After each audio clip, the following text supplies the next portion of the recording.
Hey, today I'm talking about 3 Wes Anderson films, and the names of those 3 movies are The Life Aquatic, The Darjeeling Limited, and The Royal Tenenbaums. Let's do is The Life Aquatic. This is a 2004 film starring Bill Murray, and the basic premise is he is a documentarian slash biologist type person who basically goes around just making documentaries about whatever it is they're investigating, and that's how they make their living, is they sell them and all that stuff. But one day one of their crew members gets eaten by a shark, and so now he has a vendetta against the shark, and he wants to make another documentary about him going to kill the shark. And it's really, really good. I really enjoyed it. Bill Murray did great carrying this film. He was just a delight to see the entire way through. I really enjoyed the premise. I thought it had a really great through line and an interesting story and developed in interesting ways, and I think the characters, the ways in which they evolved over time, was really fascinating. Other characters I also really enjoyed. Every single time Willem Dafoe was on screen, it was just yes, please, more. I just loved his little short shorts, and just I don't know, his entire vibe whenever he's on screen was just great. I could use so much more of him. Cate Blanchett and her whole storyline was really, really interesting and fun. There was just something kind of nice about having a pregnant character. We don't see that a ton, and it's just, I don't know, kind of refreshing. A minor character that I really liked was played by Robin Coham. She's the crew member that's topless for half the movie. I just thought she was very interesting, especially because she kind of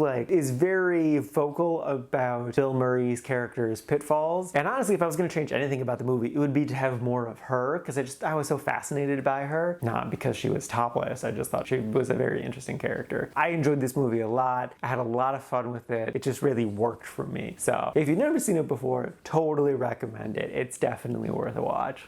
Next up is The Darjeeling Limited. This is a 2007 film, and the basic premise is these 3 brothers are on this spiritual awakening journey through India via a train. They're also trying to reconnect and mourn the loss of their dad and kind of do a lot of things. When talking with my brothers about going to watch this movie, my one brother was like, this is one of his favorite Wes Anderson movies, and he had a feeling that I was gonna like it a lot too. And for a lot of the movie, I was kind of more not quite in the really liked, but then by the end, I was kind of taken over with the heart of it, that it ended up in the really liked category. In particular, it's the part in which I'll be vague to avoid spoilers, but it's where they actually find the spirituality on this trip. For those who have seen it, it's the village scene. That stuff was really powerful and interesting. I also really, really loved, the dynamic between the 3 of them was great, but one moment that really stood out was when the 3 boys got into a bit of a tussle, and then Jason Schwartzman does something a little extreme, and then he knows he messed up, so he runs away, but it's more of a scurry. He really looks just like a little kid being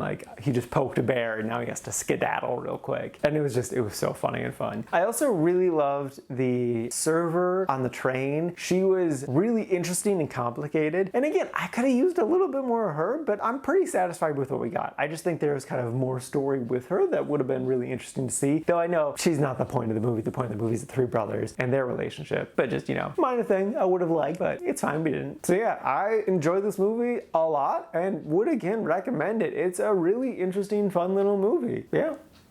And lastly is The Royal Tenenbaums. This is a 2001 film starring Gene Hackman. The basic premise is this dysfunctional rich family is going through some struggles in life, and the dad is trying to reconnect, but he was a shitty person, and so it's difficult for him and for everyone to accept him. So it's just basically that. I still enjoyed this movie a good solid amount. It's a quite so it's basically a 4 out of 5. What I think didn't quite work for me was it didn't really feel like there was a good solid through line with the whole story. It seemed kind of a bit all over the place. I wasn't really sure where the story was going or even what kind of story we were watching. And then also hearing the stuff about how Gene Hackman was a really shitty person on set kind of just taints the whole experience, because I like Gene Hackman a lot, but he was, being awful, and it's real life stuff does affect the viewing experience. Especially too, just I'm really not a fan of of Gwyneth Paltrow. She's just a little rich girl. And technically that's what her character is here, so she didn't really need to stretch her acting muscles too much, but I don't know, I still just like every time she was on screen, I'm just like,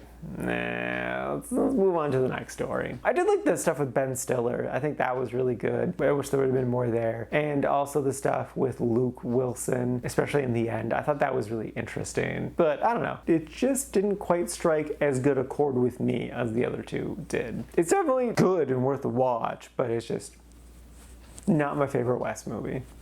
Alrighty, now for today's rankings. First up, we got The Life Aquatic with Steve Zissou sitting at number 43 in the really like section. And then after that is the Darjeeling Limited sitting at number 65, also in the really like section. And then bringing up the rear is the Royal Tenenbaums sitting at number 77 in the quite like section. And this is out of a total of 183 old movies so far this year.